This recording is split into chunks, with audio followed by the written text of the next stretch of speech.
Hello everyone, this is Diamond Sodhi from CAAN Wings Consultants Private Limited. Welcome to my weekly YouTube session. So today I'm going to be talking about the news that has come in today regarding the Queensland business and skilled migration. And the state of Queensland has been allocated its nomination quota for the financial year 2020-21 by the Department of Home Affairs. So that's great news. However, the state of Queensland has yet not begun taking applications for nominations for skilled migration 190 and 491. The Queensland state, however, has started with the applications for the business migration, and this has begun from 10th of December. However, the state of Queensland will be first taking up the applications, clearing the backlog for the applications or the expressions that were expressions of interest that were lodged from 29th September to 5th of October.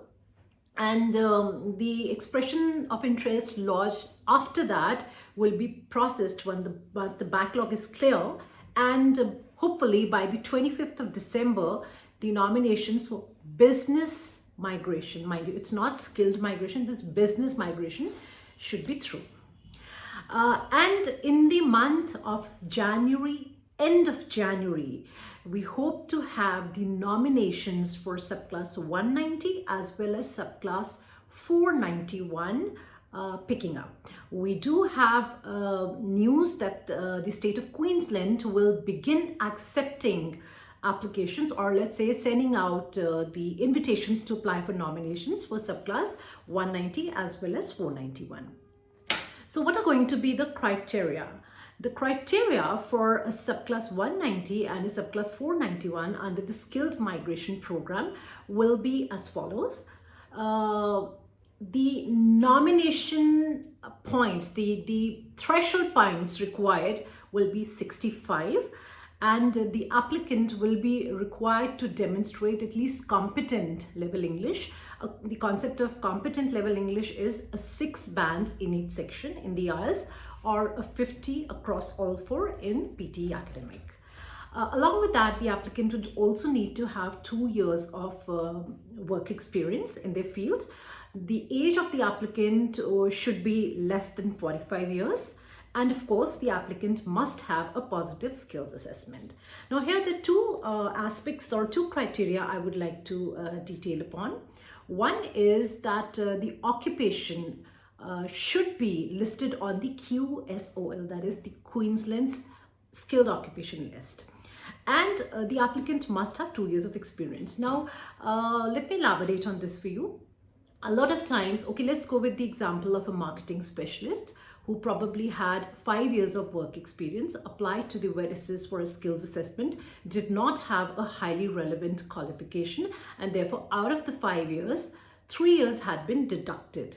So the applicant ends up getting a positive skills assessment, and the work experience to be calculated after the deemed date is stated as 2 years on his skills outcome letter.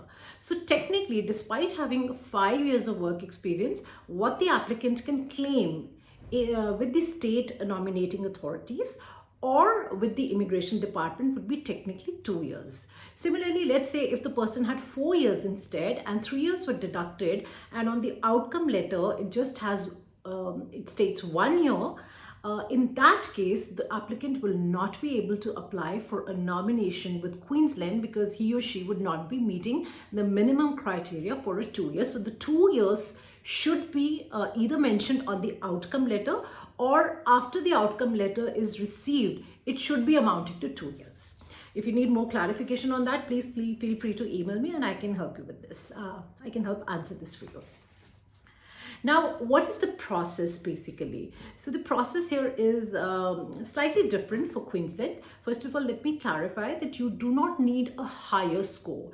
I insist here because despite my explaining in my numerous videos, clients still tend to be very focused on increasing their point score because they feel that the higher your point score is, the better chances you have to get a nomination. So please understand that Queensland is very, very clear. They're only looking at 65. Obviously, they're not going to entertain any application that's below 65 points, but you just need to have 65 points on your expression of interest. And the thing you need to remember about Queensland is that, see, a lot of times clients do discuss with me and they say, we have lodged an expression of interest and we kind of feel that, if our expression of interest lodgement date is older, we will probably have better chances of being picked up. Now, this may be true when you're talking about a 189 visa. Let's say there are two applicants who are sitting at 95 points each. So obviously the immigration department will send out the invitation to the one whose EOI was submitted earlier. So this works for 189 applicants. However, for Queensland, it's quite the other way around.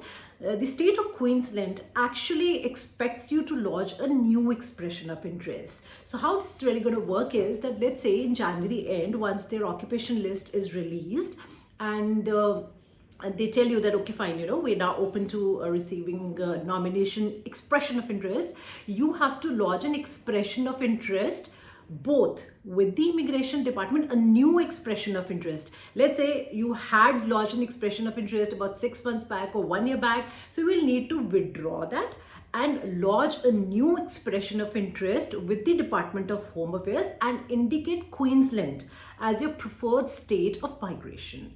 Following that, you will have to go on to the Queensland Immigration's website and lodge an expression of interest for nomination with the state of Queensland. And they will be then reviewing the expressions of interest that they've received for nomination. We're not talking about the DHA expression of interest here. And the applicants who fit the criteria, those applicants will be given an invitation to apply for a nomination. So the Queensland state will send out an email saying that, okay, fine, we will be happy to look into your documents. So you are invited to apply for a nomination.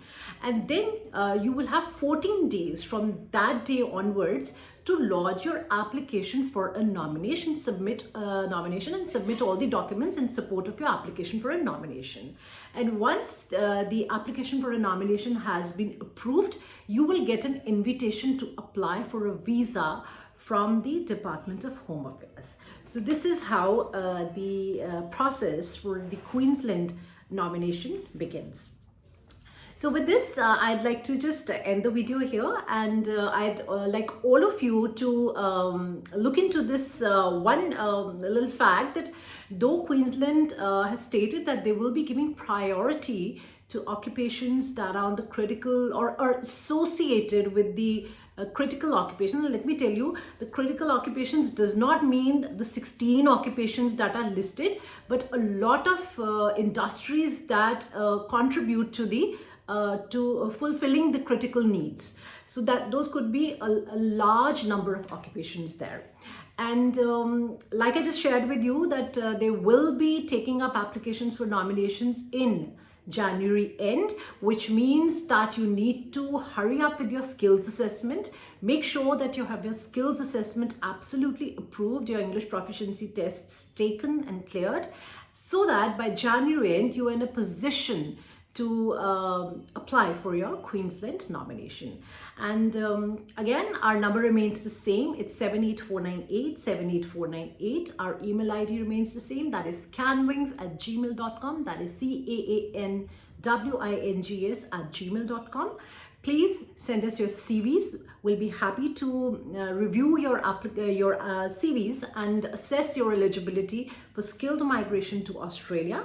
For those of you who've already got the skills assessment done, we will be very happy to take your application forward for nomination, be it for Queensland, be it for South Australia or NSW. See, we as migration agents have to prepare an applicant's application for nominations for various states. So we have to keep in mind the criteria for various states and see which applicant will be able to get into a particular state.